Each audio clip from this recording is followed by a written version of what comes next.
ফুল বেলপাতা পেরে এখন বসে পড়েছি ফল বানানোর জন্য। তো বর এদিকে বাজার থেকে দুধও কিনে নিয়ে চলে এসেছে। আর বড়মাসাকে বলছিলাম যে এগুলো তুমি কি আম নিয়ে এসছো, প্রত্যেকটা আমের ওপরে কালো কালো দাগ। তো ও বলছে যে এখনের সব আম্রপুলি আমগুলোতে আর কি কালো দাগ রয়েছে, আর তাছাড়া কদিন পর থেকে তো আম পাওয়াই যাবে না। আর দোকানদার নাকি বলেছে যে বাইরেটা দাগ হলো ভেতরটা কিন্তু ভালো হবে। আর কাটার পরে দেখছি আমগুলো আসলেই ভেতর থেকে পুরোই ভালো। আর পুজো হয়ে যাওয়ার পর তারপর যখন প্রসাদ খেয়েছিলাম, তো আমগুলো কিন্তু অনেক মিষ্টিও ছিল। তো শুধু শুধুই আমি ভাবছিলাম যে আমগুলো হয়তো খারাপ হবে। তো যাই হোক, তারপরে আমি ফুল আর বেলপাতাগুলো ঝুড়িতে নিয়ে নিলাম। আর এখন যাব শিব মন্দিরের ওখানে। আর শিব মন্দিরটা কিন্তু আমাদের বাড়ির একদম সামনেই। তো আমার বাবা বাড়ির সামনেও একটা শিব মন্দির আছে, যেটা আমাদের বাড়ির থেকেই দেখা যায়। আর এখানেও সেম আমার বাড়ির আর কি ছাদের থেকেই আর কি দেখা যায় এই শিব মন্দিরটা।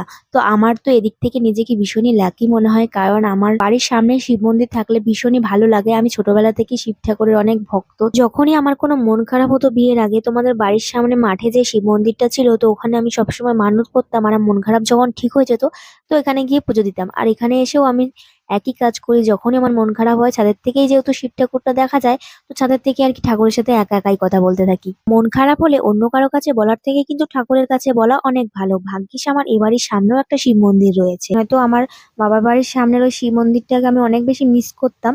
তো যেহেতু এই বাড়ির সামনে এসেও একটা শিব মন্দির পেয়ে গেছি, সেই কারণে কিন্তু আমার অতটাও মন খারাপ লাগে না। তো জল ঢালার পর তারপরে আমি আর কি ফুল বেলপাতা দিয়ে একটু ধূপকাঠি ঘোরাচ্ছিলাম। আর দেখো মন্দিরের পেছনটা কত সুন্দর লাগছে। যেহেতু পাশে আর কি গঙ্গা, সেই কারণে গঙ্গাটার সামনেই যেহেতু মন্দিরটা, তাই কিন্তু পেছনটা আর কি ভীষণই সুন্দর লাগে দেখতে। আর দেখো আকাশটাও কত সুন্দর লাগছে, সব মিলিয়ে জায়গাটা কিন্তু ভীষণই ভালো লাগছিল। মানে এই জায়গাটা আসলে একটা পজিটিভ ভাইব চলে আসে মনের ভেতরে।